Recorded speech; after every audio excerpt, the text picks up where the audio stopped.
Hi, today on Catherine Learns Stuff, I'm going to walk you through making these cute birthday number cupcake toppers. So let's jump in.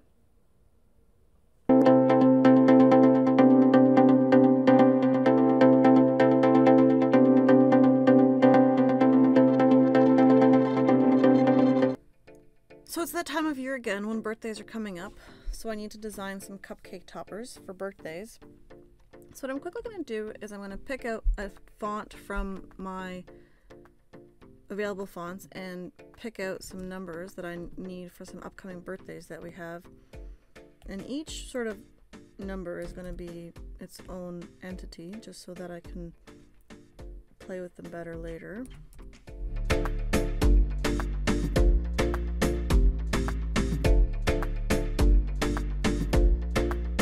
So just for simplicity's sake, I'm going to make the same design on all of them to make it look pretty, but the concept is the same no matter what number you're using when making cupcake toppers. And the first thing that I like to do is select the number that I'm working with, and I'm going to add an offset feature to each number just to give it a little bit of definition. Since this is going to be done in cardstock, it'll add more volume to the design. I'm going to add in some shapes here. So I'm going to add some stars in because I like stars, and what better way to celebrate birthday than to be a star. So I have two stars, one on top of another. I'm going to actually rotate the top star by 180 degrees so that it faces the other direction. And I'm going to pull it down just a little bit so that I have a fancy star, and I'm going to combine these and weld it together. And now I have a star, and this is going to go behind my number, so I'm going to bring it to the back. I'm going to lock my size so that it stays symmetric, and I'm going to increase it just about there. So there's my number. I'm going to do that. I'm going to duplicate that for 5 times so that I've got one for each number.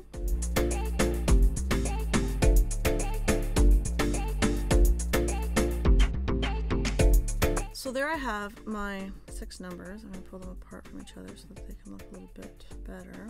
I don't need to center them on the canvas here because I have to cut these all out in different cardstock. But this gives me an idea of what it's going to look like. Quickly, what I'm just going to do is I'm going to change my numbers to be different color because I'm going to want them all to be the same color. I'm going to use this sparkly blue, so I'm just going to use this to represent it.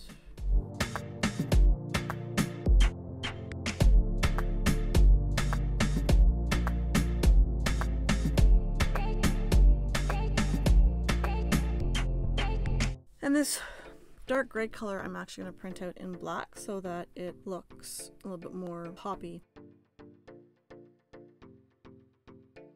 I might actually consider, just to see how this looks, I'm going to offset this extra bit, and I'm going to change that color to white just to see what it looks like and bring it forwards.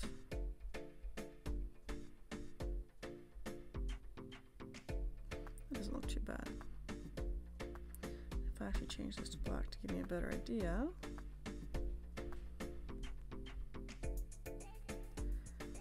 I kind of like the way that that looks. I'm going to make this star a little bit bigger though. I like the way that that looks. So that's sort of what I'm going to be shooting for. So I need to just delete these extra stars here. I don't need them. I'm going to duplicate the larger one and offset these other ones.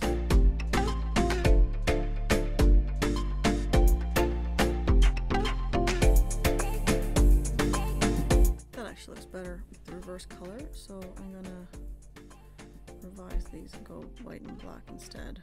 The nice thing about doing this beforehand is that I don't have to waste paper if I don't like my color combinations. Okay, so I've got my design done. I can always add more design features to this to give the cake topper more volume and more depth. I could add circles or more stars if I wanted to, but For keeping it simple, I think this is good enough, and there's no point to overstretch the design. It will take longer if I do more on the design side and on the cutting and assembling side. The one last thing I want to do before I send this to cut is I want to check the size of each star combination. Keeping in mind that cupcakes are small, I really don't want this to be much larger than 2 inches, just because 2 inches gives a good size. I can go as far as 2.5, but if it's too big, it's going to be bigger than the cupcake.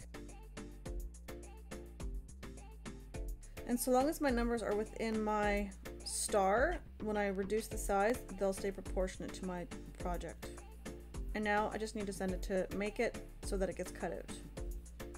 So I've sent all my pieces to cut on my Cricut, and I got my white backings here, and my black backings. And I've also got my sparkly blue.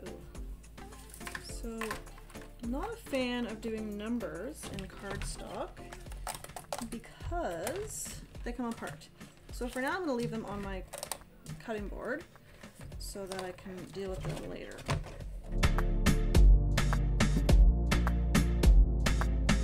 So the first thing I'm going to do is I'm going to try to match up my pieces so that I know what number is going where.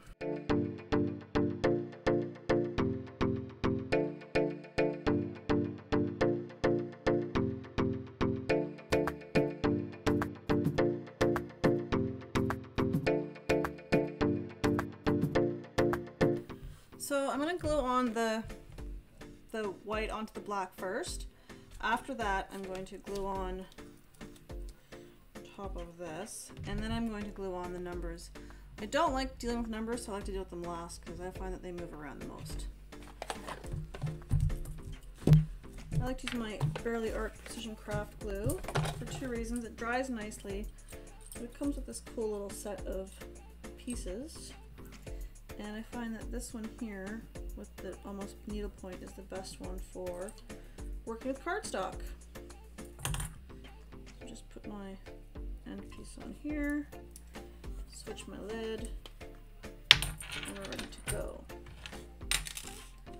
Also, this stuff dries really nice and dry quickly, and it leaves no marks on my design.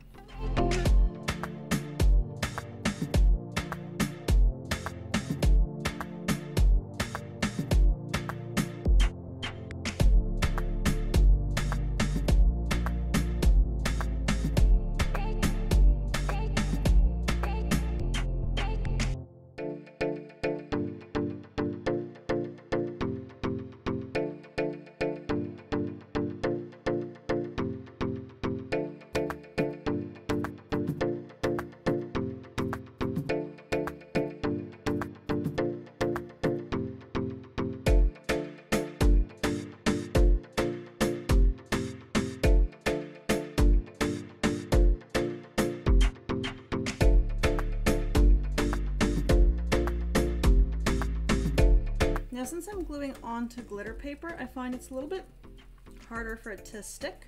So I like to place a book on top to give it a little bit of pressure to help it stick on properly. So we're just going to wait for a few minutes while my book does some of the work here. Okay, so my book has pushed down my designs, so they're sticking nicely now. So the last thing to do is to put the numbers on. I'm not a fan of working with paper numbers. I prefer to use vinyl because I use transfer sheets to move it over. But as I do not have fancy blue glitter, we're going to use just our paper. So I'm going to use some tweezers here. I'm going to try to. And I'm going to put my glue on. So the nice thing with this is that this glue and this point has a nice little point so that it covers up the whole number nicely.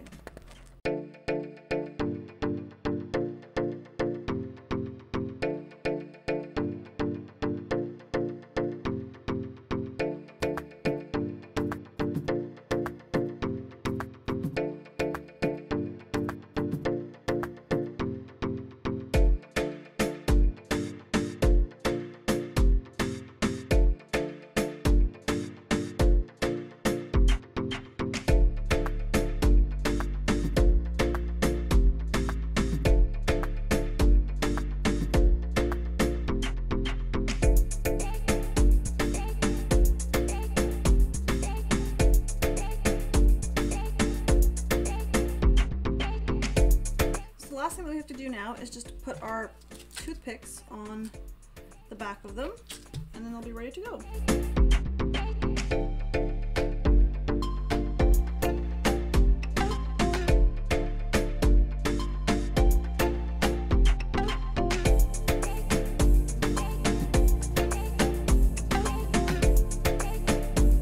And now we just need to wait for these to dry, and they'll be ready to go. Now that the glue has dried on all of my cupcake toppers, all that's left to do is put them into cupcakes. Thanks for watching this video on making birthday number cupcake toppers.